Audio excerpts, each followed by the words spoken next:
When most people hear the phrase financial freedom, their minds immediately leap to visions of overflowing bank accounts, luxury cars, dream vacations, and homes so vast that you could live an entire lifetime without ever seeing every room.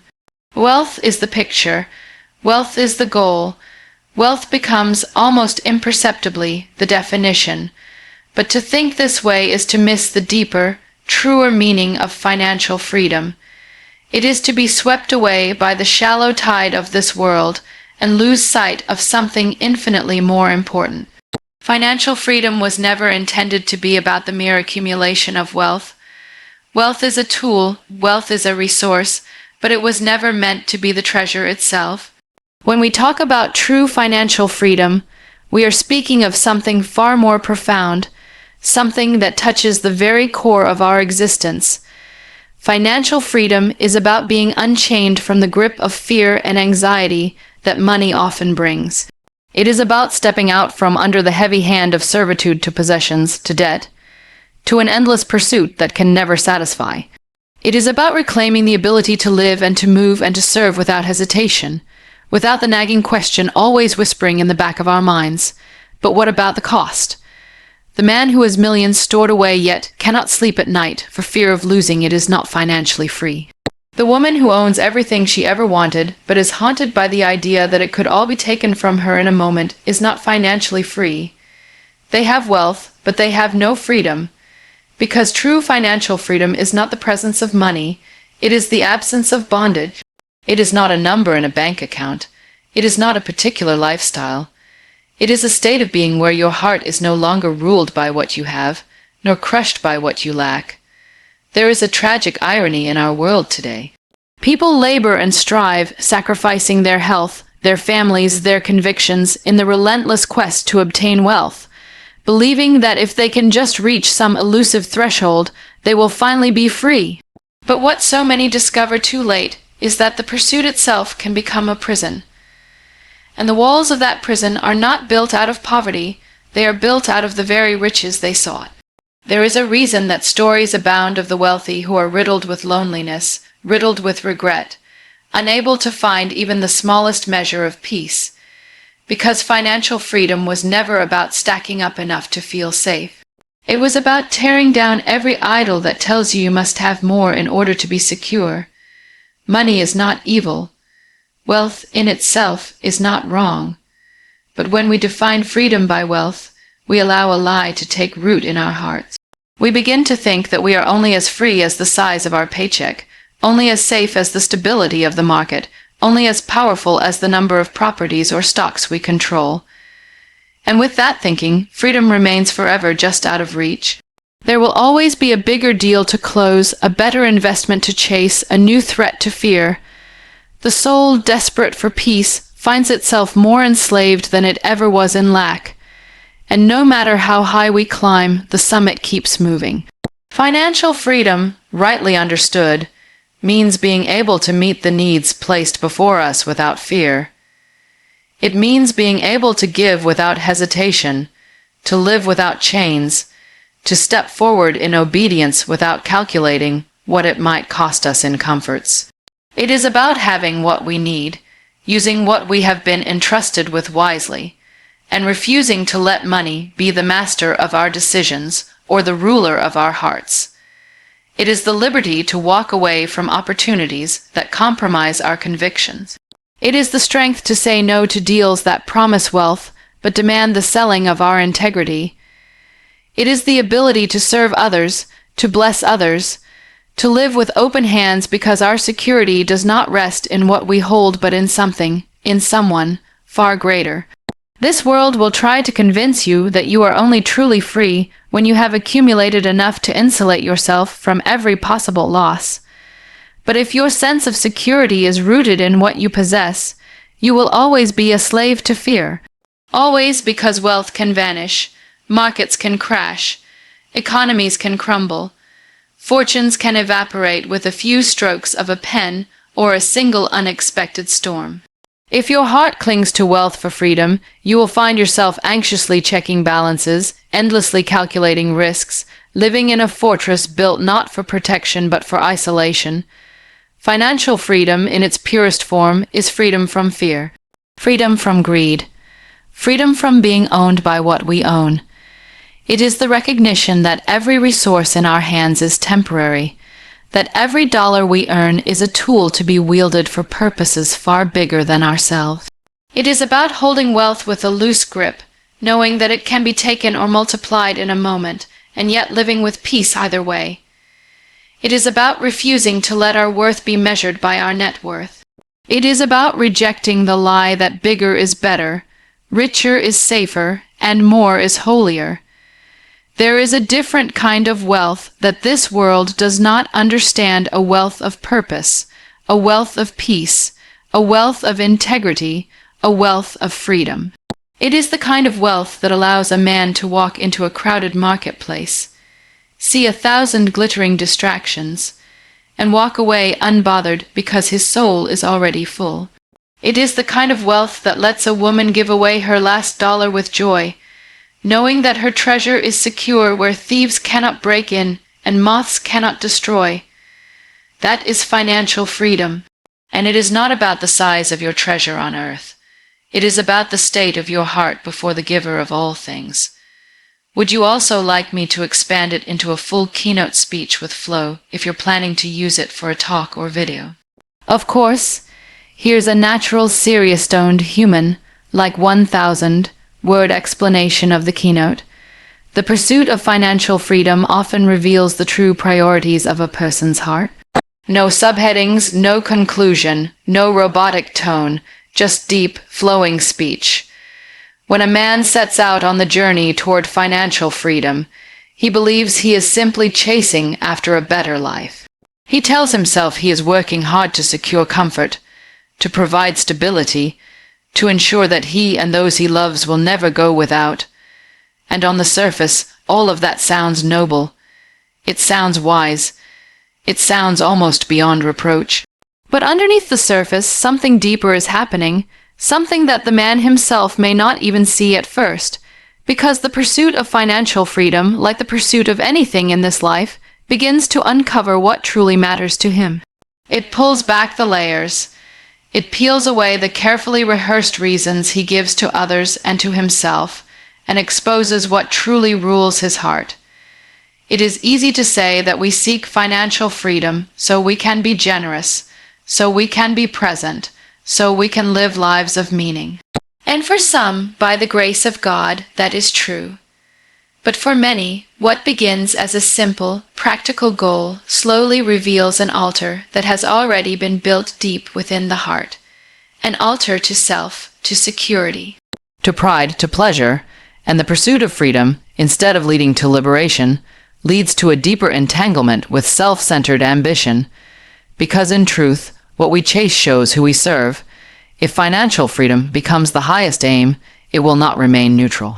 It will shape us, it will define our decisions, it will expose the fears that grip us and the idols we have clothed in respectable language. A man may work tirelessly, sacrificing his health, his time, his family, all in the name of securing freedom. But when the dust settles, he finds that he was never chasing freedom at all, he was chasing status. He was chasing the approval of others. He was chasing a life where he would never have to depend on anyone, not even God. The heart is a master of disguises. It will tell you that you are working for your family when you are working for your ego. It will tell you that you are building a future when you are really building a throne for your own comfort. It will tell you that you are being wise and prudent when you are really being fearful and faithless. And there is nothing like the pursuit of financial freedom to strip away the masks and reveal who is truly seated on the throne of your heart. What a man sacrifices will always tell you what he truly loves. What he fears losing will always tell you where his hope is really anchored. If a man says he loves God but sacrifices his time with his family, his integrity, his peace, and his calling on the altar of financial gain, then no matter what words he speaks, his life proclaims a different gospel. It says that money is worth more than the people entrusted to his care. It says that success is worth more than character. It says that possessions are worth more than peace. The pursuit of financial freedom is a refining fire. It will either burn away the impurities and leave a man freer, holier, more surrendered, or it will consume him entirely. This is not to say that the pursuit itself is evil. It is not. It is wise to steward resources well. It is right to plan for the future. It is good to seek to live without the crushing burden of debt. But even good pursuits can become corrupted when they take the wrong place in the order of a man's heart. When financial freedom becomes an end in itself rather than a means to love more freely, serve more fully, and give more generously, it has already become an idol. And the worst kind of idol is the one that wears the mask of virtue. There are many who began with good intentions. They wanted to be free to give, free to go wherever they were called, free to bless without hesitation. But somewhere along the way, the goal shifted. They became entangled in the race itself. The numbers in their accounts became a scoreboard. The deals and opportunities became not means to an end, but the very measure of their worth. And they no longer asked, "How can I serve?" but only, "How can I secure more?" The pursuit of financial freedom forces every person to confront their motivations. It forces them to ask hard questions that many would rather leave buried. Questions like, am I building wealth so that I can be more comfortable or so that I can be more available to the needs around me? Am I seeking freedom so that I can serve with abandon, or so that I can finally retreat into a life of ease and isolation? Do I believe that security ultimately comes from the size of my investments, or from the one who holds my future in his hands? It is easy to tell ourselves that financial freedom will simply make us better versions of who we already are. But that is not the truth. Financial freedom, if it is truly attained, magnifies whatever already exists in the heart. If a man is generous when he has little, he will be generous when he has much. If he is selfish when he has little, he will be selfish when he has much. The size of his resources will simply enlarge the scope of his character, for good or for evil. There is a sobering truth here that many would rather not face. The pursuit reveals the heart long before the goal is ever reached. You can see a man's true master not when he finally obtains his wealth, but in the choices he makes along the way. Does he cut corners? Does he hoard? Does he grow anxious and greedy? Or does he remain steadfast, open-handed, at peace whether the path leads to abundance or to need? It is not the final number in the account that defines a man's heart, but the posture of his heart during the journey. That posture tells the real story. That posture reveals who he truly is. And no amount of money, no matter how vast, can cover the nakedness of a heart that has made wealth its god. The pursuit of financial freedom is one of the most dangerous and one of the most clarifying journeys a man can embark upon. Dangerous because it holds the power to quietly ensnare the soul without him even realizing it. Clarifying because it lays bare what he truly values. Whether he seeks first the kingdom, trusting that all these things will be added unto him, or whether he seeks first the things, hoping to add God somewhere along the way. Whether he walks forward in faith, knowing that he is already free, or whether he marches in fear, believing that freedom must be bought at a price he may never be able to pay. Would you like me to prepare the next keynote explanation too? You're building something powerful, of course. Here's a natural, heartfelt, human, like 1,000-word explanation of the keynote. True freedom is not the absence of debt, but the presence of purpose. No subheadings, no conclusion, pure flowing serious speech. When people think about freedom, especially financial freedom, they often imagine a life free from the weight of debt. They picture a life where there are no bills stacking up on the counter, no collectors calling, no fear every time the mailbox swings open or an unknown number flashes across the phone screen. They picture breathing easier, walking lighter, sleeping deeper at night, because nothing is owed to anyone. And while that kind of relief is good, while that absence of pressure is something worth striving for. It is not the fullness of what freedom really is. Freedom is not just about what is absent. True freedom is about what is present. And if purpose is not there, then the absence of debt is just a quieter kind of captivity. A man can pay off every credit card, own his home outright, drive a car with no monthly payments, and still be empty inside. He can have zero debt and still wake up every morning with a sense of dread, wondering why he even gets out of bed at all. Because debt is not the only kind of chain that binds the human soul. Aimlessness, purposelessness, living for nothing greater than survival, these are shackles just as heavy, and often more painful, because they are invisible.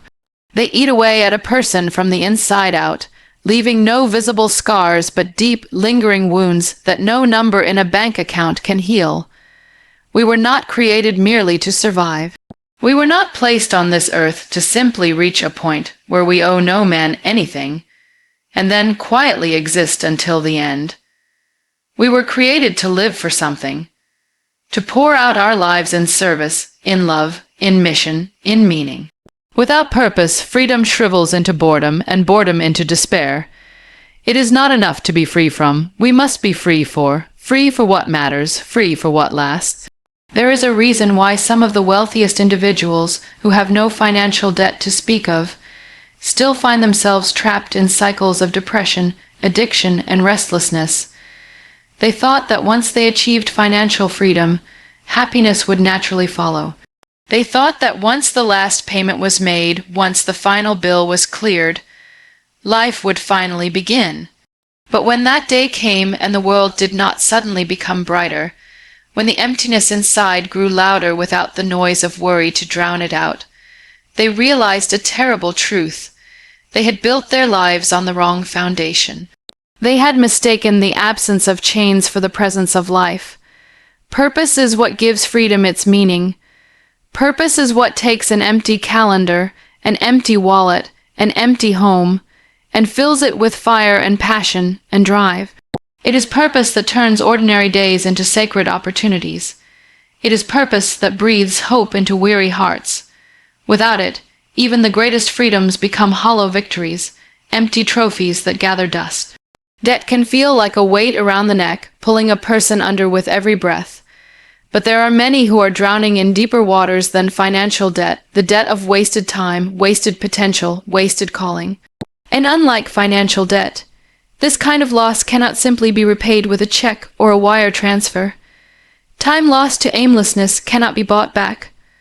Opportunities squandered in pursuit of self cannot be undone. That is why purpose is so crucial. It focuses our lives. It demands something higher from us.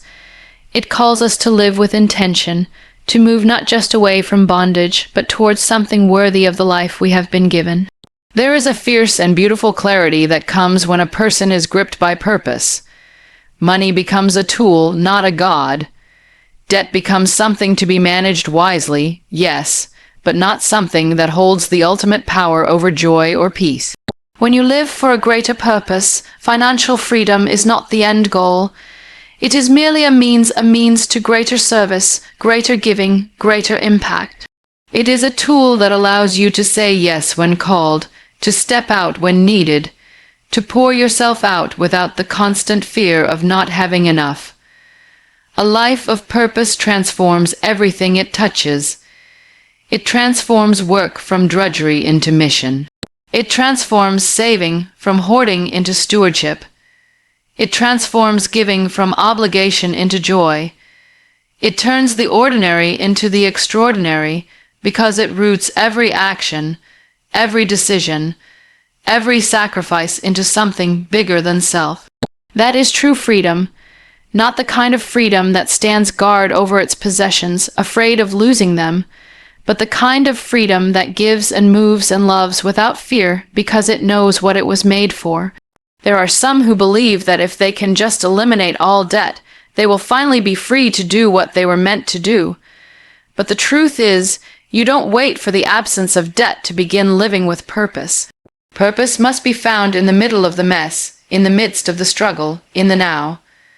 Otherwise, you risk reaching the end of your financial journey only to find that you have also reached the end of your soul's hunger. You may find that the fire you needed to carry your purpose forward has long since burned out from neglect. Freedom is a beautiful thing, but without purpose, it becomes a burden in itself. It becomes a life of wandering from pleasure to pleasure, from distraction to distraction, trying to fill a void that cannot be filled by anything less than living for something greater than yourself. True freedom is knowing who you are, why you are here, and living every day in light of that calling, whether in lack or in abundance, whether in debt or in surplus. It is not waiting for perfect conditions to begin living fully. It is living fully now, trusting that as you walk in purpose, the provision you need will follow. We live in a world obsessed with the idea of financial independence, of reaching a place where no one can tell you what to do, where you can live on your terms alone. But the truth is, we were never made to live on our terms alone. We were made to be part of something bigger, something eternal, something far beyond ourselves, and true freedom is found not in cutting every tie of responsibility and relationship, but in binding yourself to a cause worth giving your life for. That is where joy is found. That is where peace flourishes. That is where true, lasting freedom takes root, not in the absence of debt, but in the overwhelming, all-consuming presence of purpose. Would you like me to get started on the next keynote too? This series is shaping up to be powerful and moving. Fire, of course. Here's a serious, natural, deep, human, like 1,000-word explanation of the keynote. Financial captivity isn't just external. No subheadings, no conclusion. Just natural, flowing, heartfelt speech. When people hear the word captivity, they often picture something visible, something obvious. They imagine chains around wrists, iron bars in front of faces, a heavy door locking them away from freedom.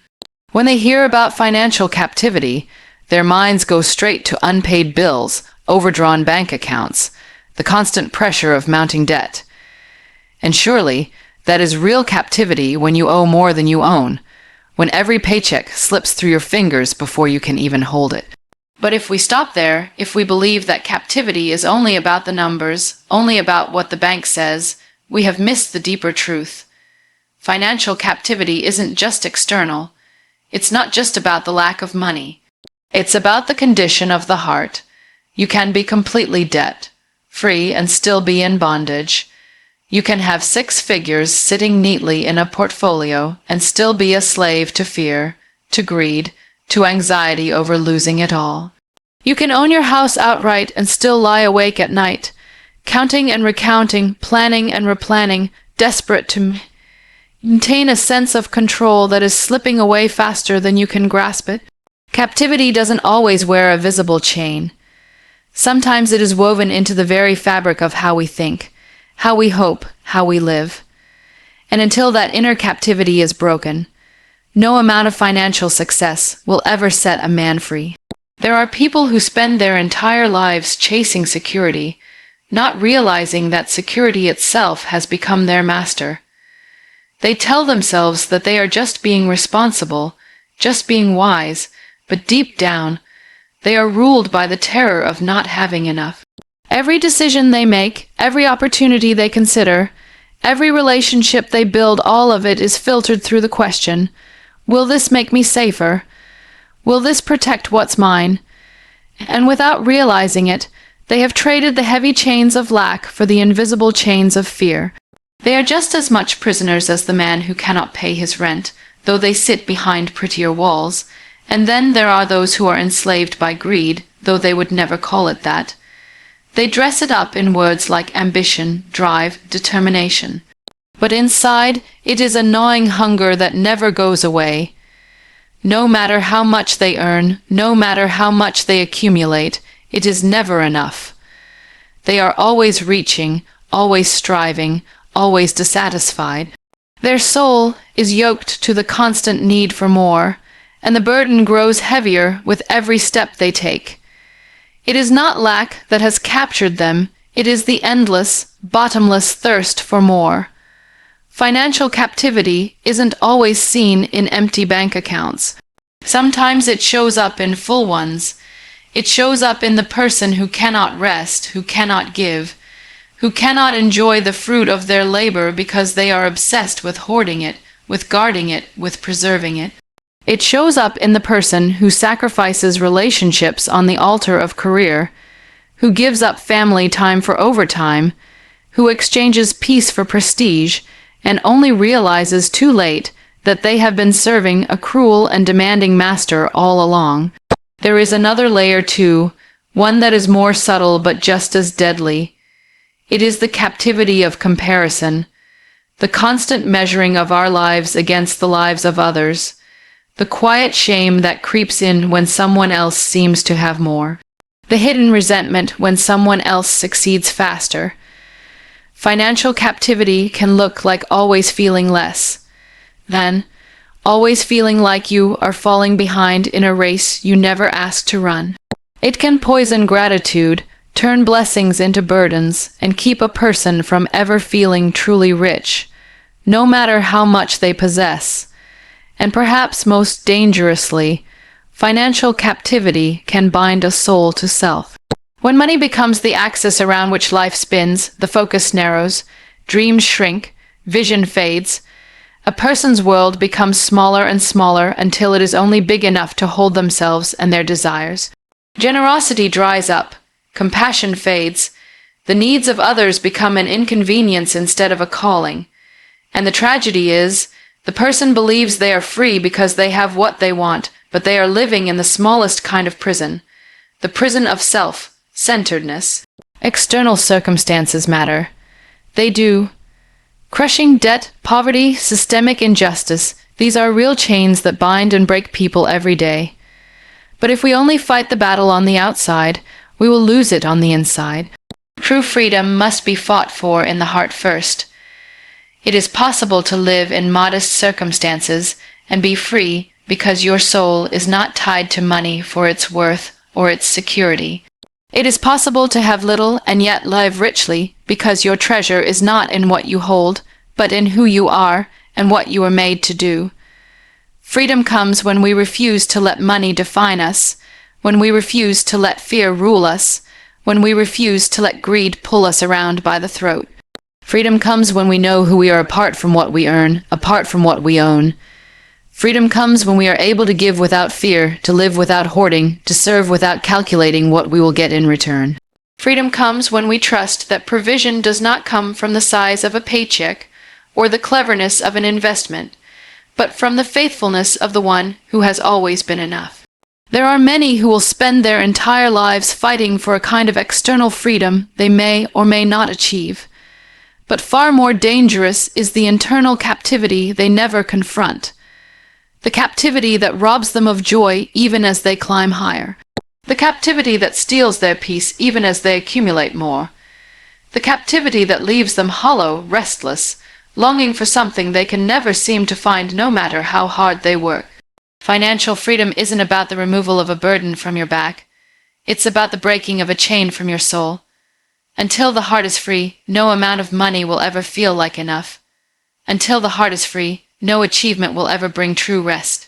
Until the heart is free, no external victory will satisfy the deeper hunger for meaning, for peace, for belonging. Financial captivity may wear many faces, but its root is always the same. A heart that is chained to something smaller, something lesser, something that can never carry the weight of true life. Would you like me to continue and work on your final keynote too? You're building a seriously powerful and moving series here. Fire, of course. Here's your natural, serious, deep, human-sounding 1,000-word explanation of the keynote. The question is not. No subheadings, no conclusion, only pure, flowing, heartfelt speech. The question is not whether we will pursue something in this life. Every single one of us is chasing after something. Some chase wealth, some chase comfort, some chase respect or recognition. Others chase after security, believing that if they can just gather enough, hold tightly enough, they will finally be safe. The question is not whether we will run after something. The question is what we will run after, and more importantly, why. Every choice we make, every step we take, reveals what our hearts truly desire, and it reveals the foundation we are building our lives upon. Many people never pause long enough to ask the right questions. They are too busy moving from one goal to the next, too busy trying to meet expectations, too busy surviving the pressure of each day to ever stop and ask, why am I doing all this?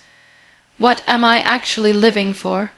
They assume that because everyone around them is doing the same thing, working harder, chasing more, pushing faster, it must be the right way. But the path of the majority is not always the path of wisdom. And if we never ask the deeper questions, we risk spending our lives climbing a ladder that is leaning against the wrong wall. The question is not whether success is bad. The question is whether success has become our God. It's not about whether having money is wrong. Money is a tool, it is neutral. It can be used for great good or great harm. The real issue is what that money does to our hearts. Has it become our security? Has it become the measurement of our worth? Have we attached our identity to it so tightly that we cannot imagine life without it? When we close our eyes at night, what fears whisper to us? What dreams drive us forward? What failures haunt us? Those answers tell the true story of what we are living for. It's not a question of whether we will be shaped by something. We are always being shaped by our ambitions, by our fears, by the culture around us, by the values we absorb without even realizing it. The question is who or what we are allowing to mold us. Are we being shaped into people who measure our days by profit margins and promotions? Or are we being shaped into people who measure our lives by faithfulness, by love, by the quiet, steady impact of doing what is right even when it costs us? Some people think that financial freedom is the ultimate goal, but that is a shallow dream if it stands alone. What is freedom for if not to serve something greater than ourselves? If freedom is only about doing what we want, when we want, how we want, then it will soon curdle into selfishness and boredom. True freedom always calls us outward, always draws us into deeper purpose. It is not about cutting all ties of responsibility. It is about anchoring ourselves to the things that matter most. The question is not whether we will serve something, we all serve something. The question is what is worthy of the service of our lives. The question is not whether we will face hardship. Hardship is guaranteed, no matter how